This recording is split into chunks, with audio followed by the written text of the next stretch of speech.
সৃজনের প্রেমে হাবুডুবু খেয়ে অবশেষে পর্ণা নিজেই সৃজনের জীবন থেকে সুইটিকে সরানোর জন্য উদ্যোগ নিল। বিস্তারিত জানতে সঙ্গেই থাকুন, চ্যানেলটিকে সাবস্ক্রাইব করে রাখুন। সৃজন আর পর্ণার ভালোবাসা সত্যিই দারুণ, তাই সৃজন পর্ণার জন্য সব কিছুই করতে পারে, ওইদিকে পর্ণাও তাই।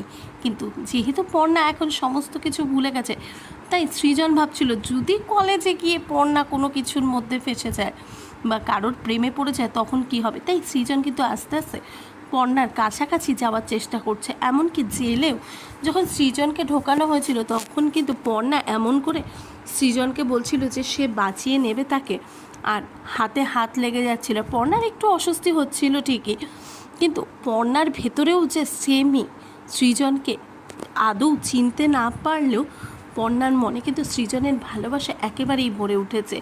পর্ণা কিন্তু বুঝতে পেরে গেছে যে সুইটি সৃজনের যোগ্য নয়, যদিও বা সুইটি একেবারেই সৃজনের যোগ্য নয়, কিন্তু পর্ণার কাছে তো সুইটি সৃজনের স্ত্রী। তাই কোনো মতে সুইটির জন্যই কিন্তু পর্ণা সৃজনের কাছাকাছি হয়তো আসতে পারছে না, বা তাদের প্রেমটা ভালো মতন একেবারে সঠিক পথে যাচ্ছিল না।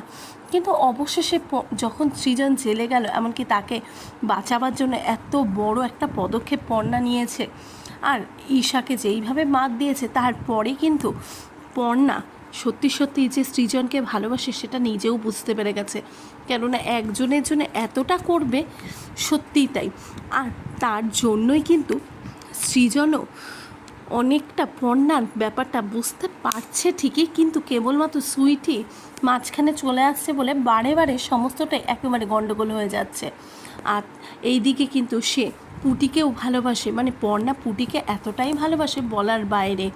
ওইদিকে সবাই তো জানে যে পর্ণা পুটির মা, তাই ওকে তো ভালোবাসবেই যতই সে নিজের সন্তানকে চিনতে না পারুক। আর ওইদিকে সৃজনকেও যতই সে চিনতে না পারুক বা দাদা বলে ডাকুক না কেন।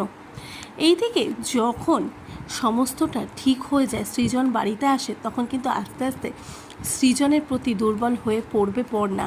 আর তারপরেই এই উপদ্রব দেখে, মানে সুইটির উপদ্রব দেখে অবশেষে কিন্তু পর্ণা নিজেই সৃজনকে বলবে যে আস্তে আস্তে তার জীবন থেকে সুইটিকে সরিয়ে দেওয়ার জন্য। এমনকি পর্ণাও সেই ব্যাপারে হেল্প করবে এমনটাও জানায়। কেন সুইটির উপদ্রব বাড়ির ওপরে, এমনকি পুঠির ওপরে যেই পরিমাণে শুরু হয়েছে, তাতে পর্ণা কোনো মতেই আর মেনে নিতে পারছে না এইসব।